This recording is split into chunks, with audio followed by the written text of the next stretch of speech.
Hi everyone, Dave Sugden of Evidence at Trial. Recently, the Los Angeles Times ran an article about the lead singer of Aerosmith, Steven Tyler. Specifically, a lawsuit was filed against him in LA Superior Court.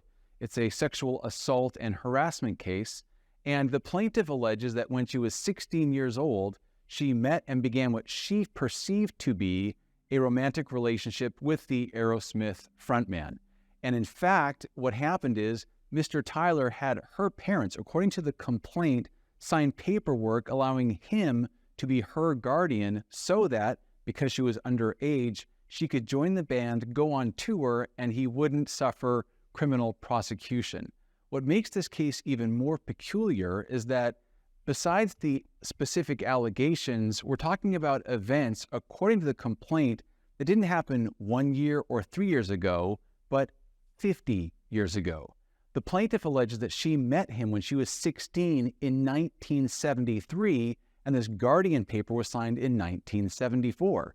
So how does this case get passed go? Well, in the wake of the Me Too movement, California allowed certain time-barred claims to be filed, and this case was filed.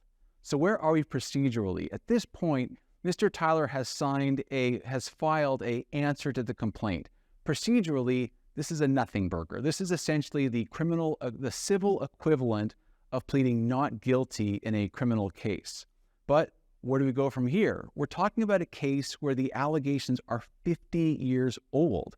And so how is the plaintiff going to prove her case? What witnesses will remember this? What will Mr. Tyler remember? Again, not only with the passage of time, when we're talking with Steven Tyler, it's not just the years, it's the mileage. When he talked about his lifestyle in the 1970s, it's pretty sordid. What he told GQ magazine in an interview was, well, we could do cocaine to go up, Quaaludes to come down. We would drink and then snort some coke until we thought we were straight.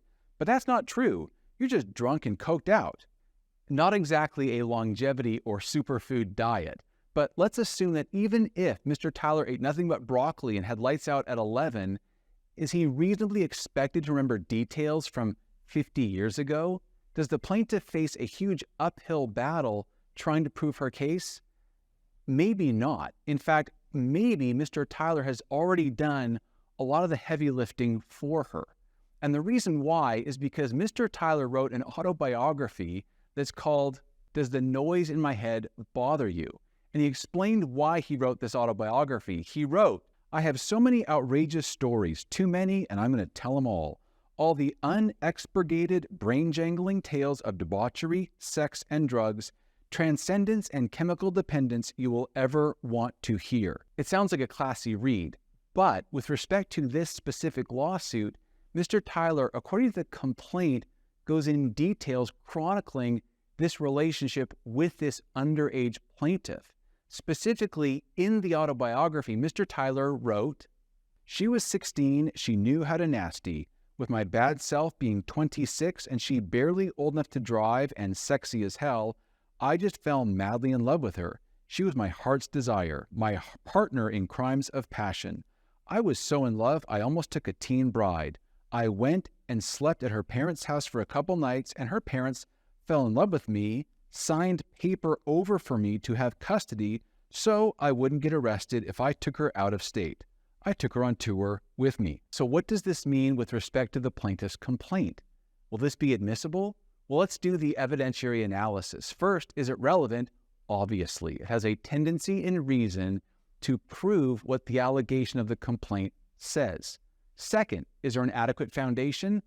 There sure is. We have a book written by Steven Tyler. Next, is it hearsay? Again, let's go through the analysis. We have an out-of-court statement, and why would the plaintiff want to offer it? Well, to prove exactly what the statements say, specifically Mr. Tyler's chronicling of his relationship with the plaintiff.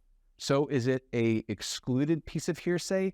It's not. And the reason why is because there's an exception in California, the party admission exception. And what Section 1220 of California's Evidence Code says is, evidence of a statement is not made inadmissible by the hearsay rule when offered against the declarant in an action which he is a party in either his individual or representative capacity, regardless of whether the statement was made in his individual or representative capacity. What's the easiest way to think of party admissions? In Irving Younger's book on hearsay, which is a great book to understand how to practically apply hearsay, he says, anything the other side ever said or did will be admissible so long as it has something to do with the case. That's a great way to think about hearsay exceptions when it comes to party admissions.